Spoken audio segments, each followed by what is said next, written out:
Good morning. It is December 7th, 2018. We're here this morning with Jon Myers, and my name is Deb Lowrance. This is for the Whitley County Oral History Project. Jon is going to talk to us today about the EDC. Can you explain what that is?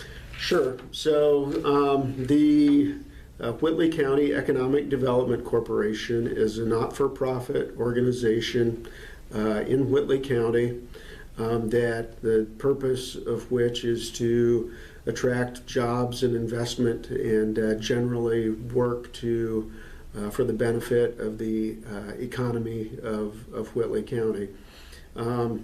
Our thinking in this regard is that a lot of times communities have social problems, and we try and figure out, how do we correct that? What types of programs do we have to help those folks?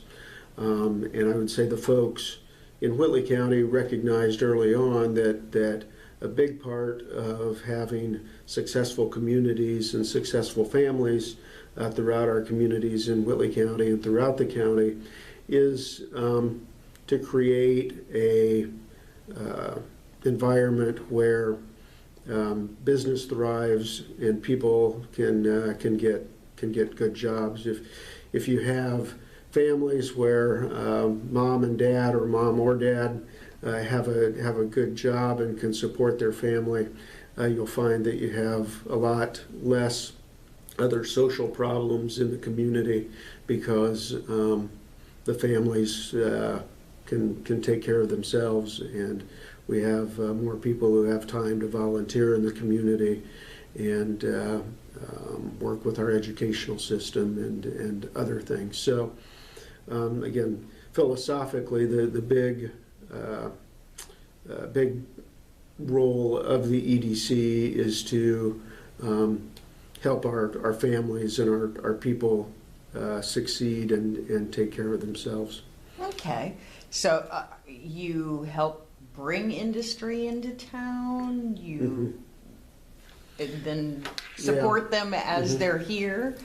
Yeah, so that's a big part of what we do. So maybe a little background on the EDC, because that role's kind of evolved over time, and I don't think people necessarily know all the things that we do now or how we approach things. So the Whitley County EDC is really one of the earliest economic development corporations, countywide economic development corporations in the state, and came into existence in 1992. And how it came about is a few years prior to that, a company by the name of Steel Dynamics came to town and was looking for a site to put a mini steel mill in and locate here. And they really liked access to US 30 and the community, but the county was in competition with several other sites, and the decision came down at the time to whether to put whether SDI would put the steel mill in either Butler, Indiana, or in Columbia City. And at that time, we didn't have an economic development corporation. We were somewhat uncoordinated in terms of our economic development efforts. And SDI, or Steel Dynamics, ended up building their steel mill in Butler, Indiana, in DeKalb County. But at the end of the process, they told the local elected officials that they really liked the job, liked the site that the county had proposed, liked the job and the community, and at some point in the future they would want to, they would look at building another steel mill, and they suggested, kind of after the fact, as we were having discussions with them, that it would be good for Whitley County to get more organized and have a more organized approach to economic development. So at that time, a number of local officials got together and took that advice and said, we should take SDI's advice and see if we have an opportunity to pick up the next steel mill that SDI decides to build.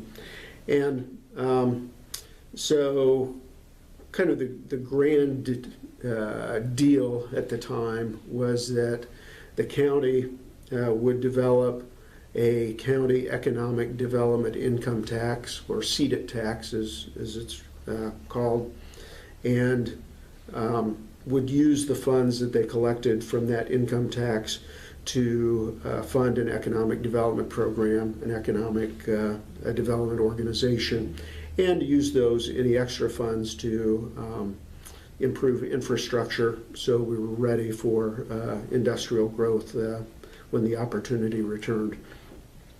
In return for that, the different communities around the county, Churubusco, South Whitley, Larville, Columbia City, agreed that rather than take that money and establish separate economic development organizations, that everyone would combine and we would have a single organization, a single point of contact that would work for the county and each of the municipal entities. And in return for that, they would commit a level of the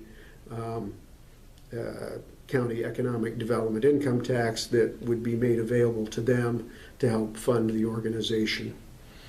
And so the corporation was established, contracts were entered into with each of the municipal and county organizations to fund the EDC, and then the board of directors was established. So each of those entities had an appointee to the board of directors so they could have their input and help guide the organization. And then in addition to that, other supporters of the organization, including electric utilities, the educational system, the realtors, and the financial services industries, each had an appointee to the board as well. So even to this day, 25, 26, almost 27 years later, the board of directors for the EDC is composed of the 5 appointees from the government organizations, and then 4 appointees from the industries that support economic growth within the county. And we have a 9-member board of directors that folks rotate on and off of the board. And they help us set our agenda and the things that we want to do. I'm sorry, I'm kind of rambling. Oh, no, you're fine. I didn't realize the board was that big. Yeah, I didn't realize it encompassed the whole, not only the towns, but the county and your different organizations. And the organizations, yeah. So initially, the EDC was primarily focused on attraction of industrial projects to the community. Mm-hmm. So Steel Dynamics would become one of those projects in time as they subsequently came back and set up shop here in Whitley County. But so what that has resulted in over time, and really that early investment in that, is that Whitley County has become one of the most heavy manufacturing counties in the entire United States. So as a percentage of employment, we only have about 34,000 residents currently in the county, but of the working age population, Nearly 50% of all jobs in Whitley County are in manufacturing. And that puts us at about, there are about 3,100 counties nationwide in the United States. As a percentage of employment in manufacturing, Whitley County ranks 45th or 46th, Wow. depending from year to year. And that's true for all of, or many of the counties in Northeast Indiana. So of the 11 counties in the Northeast Indiana region, probably 5 or 10 of the top 50 manufacturing counties in the entire United States are located in Northeast Indiana. So, Well, you must be doing something right. well, and again, manufacturing has historically provided good paying jobs. Now those jobs have changed over time, but have provided good paying jobs and provided for a lot of families in the region. So yeah, it's been good for Whitley County, good for everybody. And with Whitley County located on US 30, halfway between Warsaw and Fort Wayne, we're just in a great place in terms of either for companies to locate or for families to move here or whatever the case may be. But so when we first started out, the EDC again focused primarily on attracting, say, a manufacturing facility for bigger companies. So, it might be an automotive supplier in Detroit and they needed another factory, and so, Whitley County would focus on, bringing that production here. And that was a big part of what the EDC did for many years, really, primarily under the direction of Dorinda Hayden, who had grown up in Columbia City, went to high school in Columbia City, and was, I guess, the first longtime economic development director for the county. But she worked closely with Steel Dynamics when they came to town, and many other industrial type companies. So that's really what the EDC did for probably its first 15 years of existence. But as manufacturing became more global, supply chains extended, more manufacturing moving to China and other places.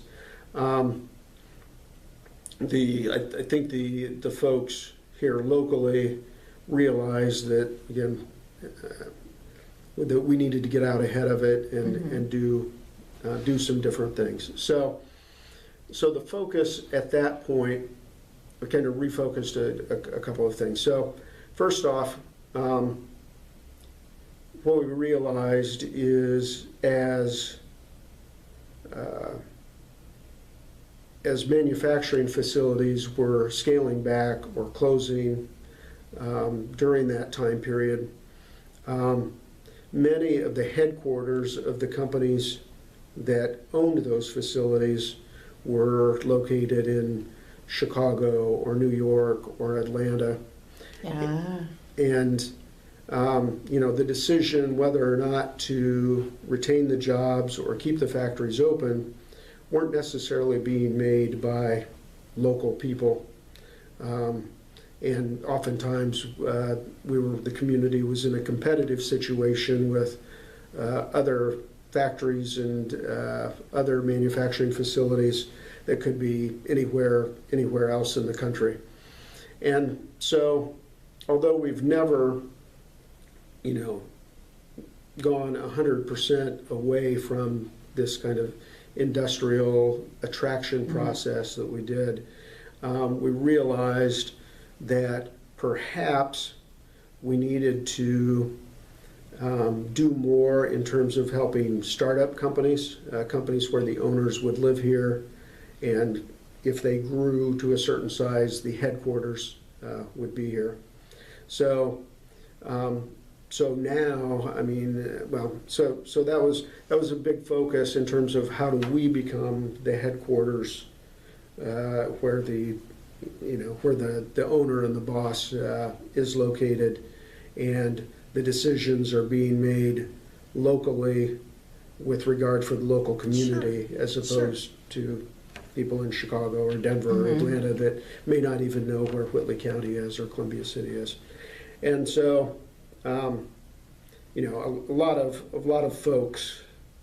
I mean, we have a lot of great business owners, Sure. and I'm not saying that this was anything to do with the EDC, but the EDC and the county realized it was important to support companies like Micropulse, 80/20, C&A Tool, Fox Products, others, well, and many others, where not only were we the best at what we did in each of those industries and in those business spaces, but the owners were local people who lived here, who supported our schools and supported our libraries and supported our communities. And in conjunction with the growth of the orthopedic industry and expansion of the orthopedic and medical device industry in Warsaw,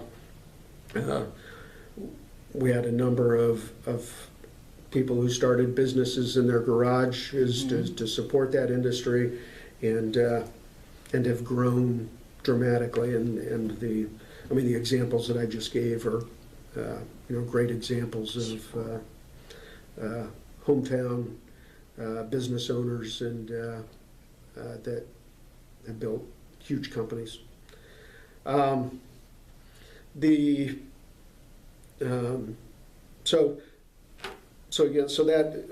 We maintained our, if you will, kind of the investment focus of attracting the investment to the community, and we just basically added a sleeve of investment on. So instead of just investment coming from the headquarter companies in New York or Chicago or Boston or LA or whatever, we had also local people who were growing companies, generating substantial income and reinvesting back into our communities.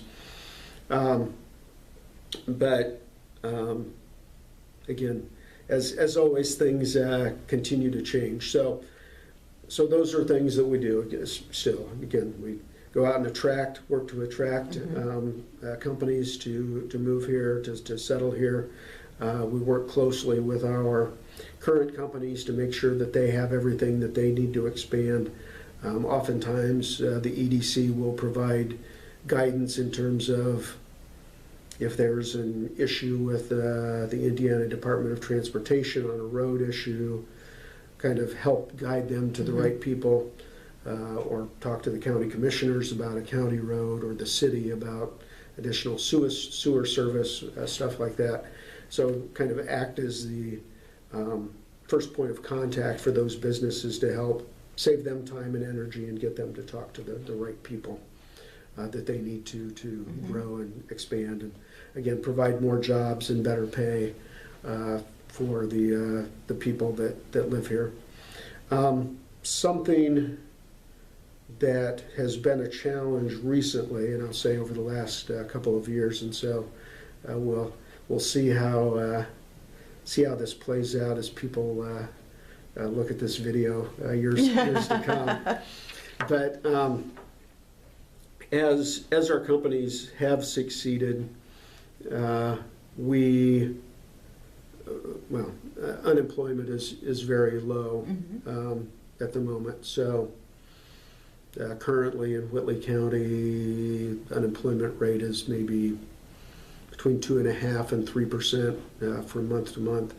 So with kind of full employment, as far as the federal government and the economists saying basically when 4% of the workforce is changing jobs and Sure. changes in the business. So we find that we're at below full, or I guess in this case, above full employment. Right, And, sure.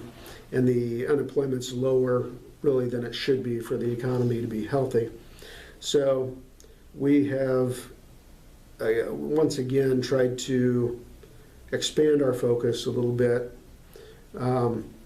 realizing that, okay, all the investment's good, but you have to have people to take the jobs and do the work. And so a big part of what the EDC finds itself engaged in at the moment are things like, how do we provide training for folks that may not have the skills to do the jobs that are available, helping people get certifications in various things, like various skills like, say, welding or industrial maintenance or CNC machining, other skills where we have a lot of jobs that pay well, but we don't have the people to do all the work.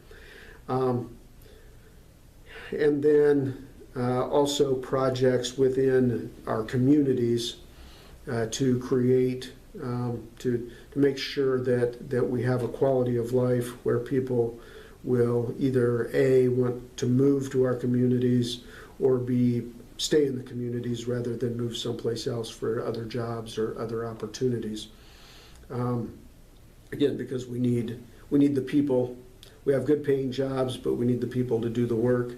And if we don't have the people to do the work, our companies can't expand. They can only expand as far as long as they have people to Sure. do the work that's necessary. So again, we've been trying to work on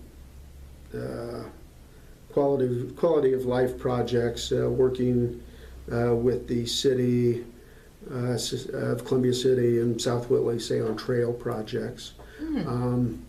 Working with the county and the new county regional sewer district to expand sewer infrastructure to different parts of the county, because it's, again, hard to build housing. I mean, you have to have a place for people to live before they can move here, but it's hard to build housing for people to live here if there's no, or if it's hard for them to flush their toilets. So, Yeah.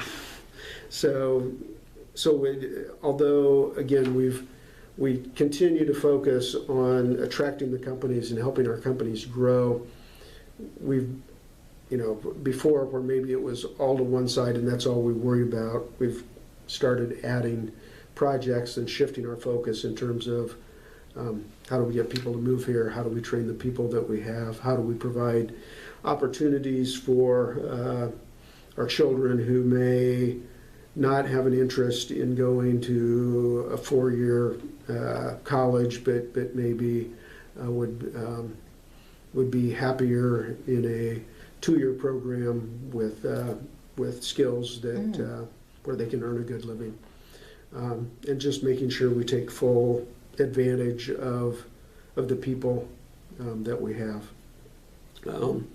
The Northeast Indiana, so Whitley County is part of a region in the Northeast Indiana Regional Partnership, which is an organization of counties unified in our economic development efforts around Fort Wayne. So LaGrange and Steuben County to the north, Wabash, Huntington, and Adams County to the south, and then Kosciuszko County to the west of us. And so we all work together because we have a lot of the same issues, plus we can spend our marketing dollars that will go farther if we're promoting a region as opposed to just one county at a time. But the goal of that organization, one of the stated goals, is to increase the total population for the region, for those 11 counties, to 1 million people by the year 2030. Woo. Currently, the number is around between 780 and 800,000. So we're talking about substantial population growth, and the goal there being that we need to be that size if we're going to compete as a city, a full metropolitan area in a global marketplace. And so that's the goal. So what that translates though for Whitley County is that we, as I said, currently have a population of about 3,400 people, or 34,000 people, and that would translate into about 9,500 additional people between now and 2030.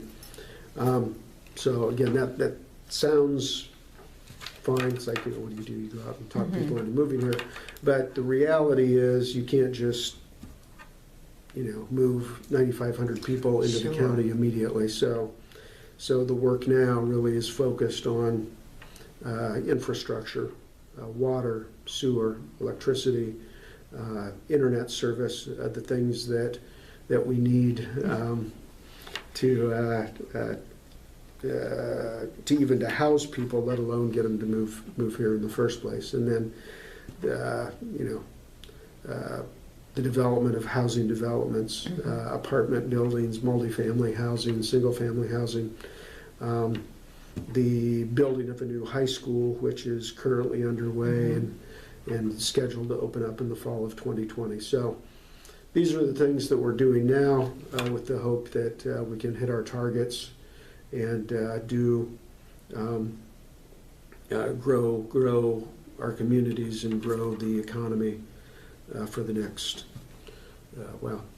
again, like I said, the current targets are based on 2030, so the next 12 years, at least in our current plan. Quick question. We're talking about all this development and everything, and you may not be able to answer this, but I can make something up. Okay. Well, and 30 is a very vital part of our existence. What happens if they do make that a limited access highway? So, first off, again, it'll be interesting to have this discussion and have people look at it later to see how it all turned out. But first off, the state of Indiana has talked about doing that For a long time. For a long time.